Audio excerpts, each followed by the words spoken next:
शाहिस्ते खान म्हणाला दिल्ली दरबारी, हुजूर करतो मी महाराष्ट्रावर स्वारी.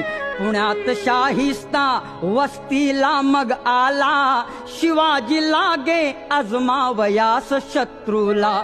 शाहिस्त्याच्या घरात शिवबा रात्री शिरले, बघून मर्द शिवा खान मनी घाबरले. केला शिवबाने गनिमी काव्याने हल्ला, शाहिस्ता बोलत असे या तौबा या अल्ला. केला शाहिस्त्यावर वार, केला शाहिस्त्यावर वार, त्याची तुटली बोटे चार. त्याची तुटली बोटे चार. हो